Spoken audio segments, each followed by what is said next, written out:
Hi everybody, it's Gypsy, and today I'm going to tell you how I make my homemade mayonnaise.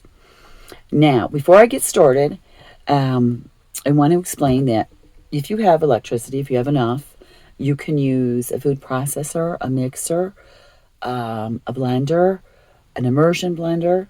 Now, I have a very tiny little bit of solar, and I could turn on my inverter and dig out my mixer. However, this does take some time, and it could drain my battery down to nothing, and then it takes forever to charge it back up. And it is getting late in the day, not the best time to do that. So I'm going to do mine, as I always do, with a whisk. Now, this takes a very long time with a whisk. When you're doing it by hand, it does take a couple hours. So there is going to be kind of breaks in the video, and I'll show you each step as I go along. So what I do first is I take an egg. I am using a farm fresh egg.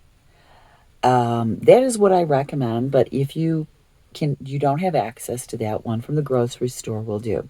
So I'm going to crack it into a bowl.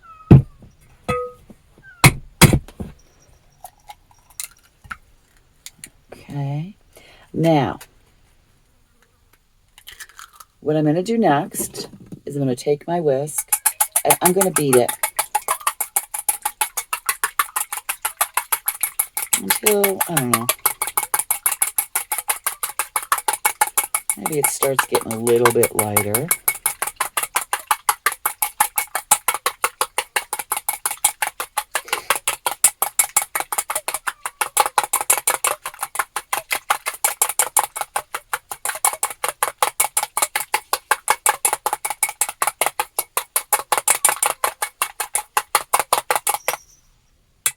Yeah, it's kind of, I don't know if you can see, it's getting frothy. Let me see if I can lift up my camera to show you. No, I'm getting my hand in the way again. So it's looking, I don't know if you can even see it, frothy. It's a paler yellow. So what I'm going to do now is I'm going to add, I'm using sea salt, a 1/4 teaspoon of sea salt.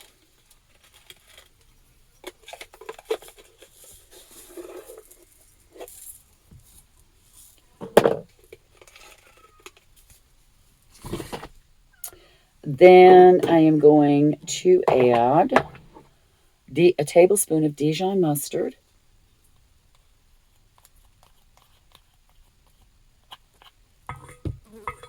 And a tablespoon of white vinegar.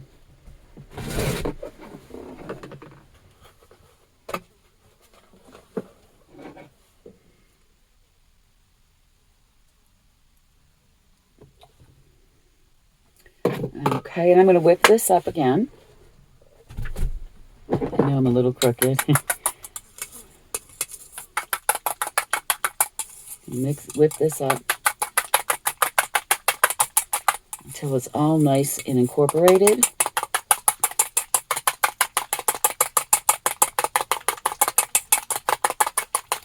Now, the next part, you're going to start adding oil. Last time I used grapeseed oil, and it did make my mayonnaise turn out with a greenish tint.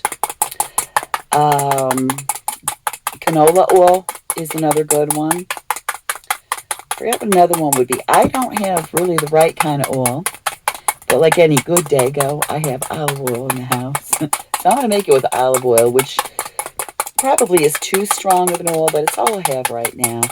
It takes approximately a cup, but I would not go by that. You're going to want to go more by your consistency. So I think this is nice and incorporated now. Now, what you're going to do at the beginning is you don't want to add all your oil at one time, okay?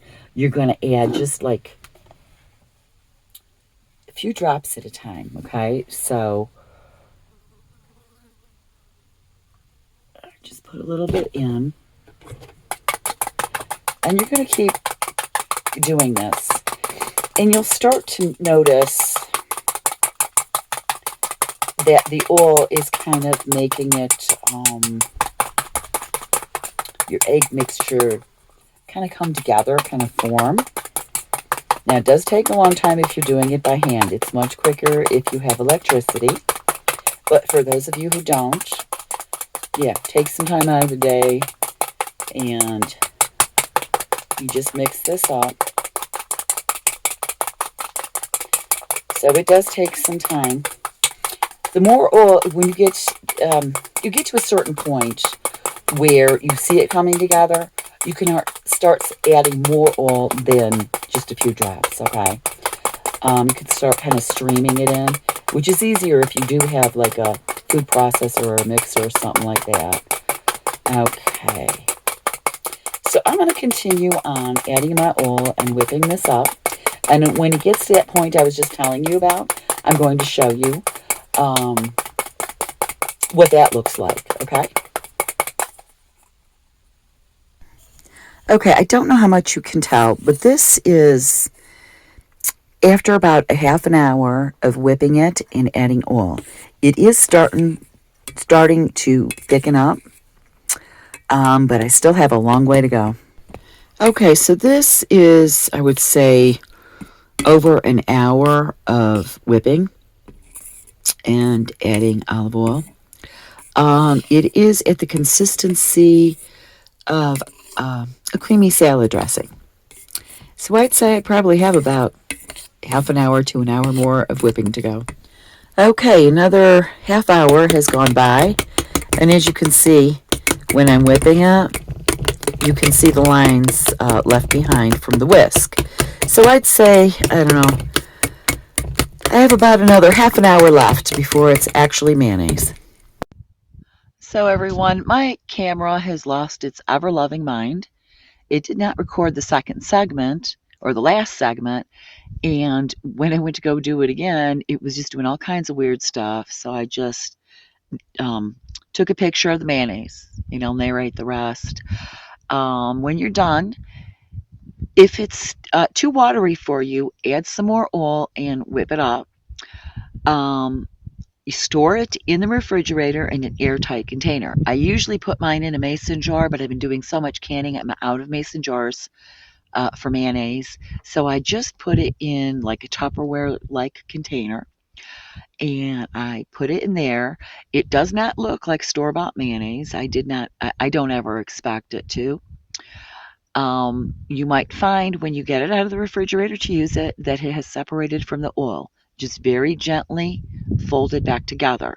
The reason it separates is because it does not have the chemicals in it to keep it together like the store-bought kind does, which is actually a good thing because you don't want those chemicals in your body. It is better, it is healthier to take the time to stir the oil back in. Most natural things need to be stirred or shaken before you use them. So I hope you enjoy your homemade mayonnaise when you give it a try. I'm going to leave you with that. Blessed be, and make it a joyful one.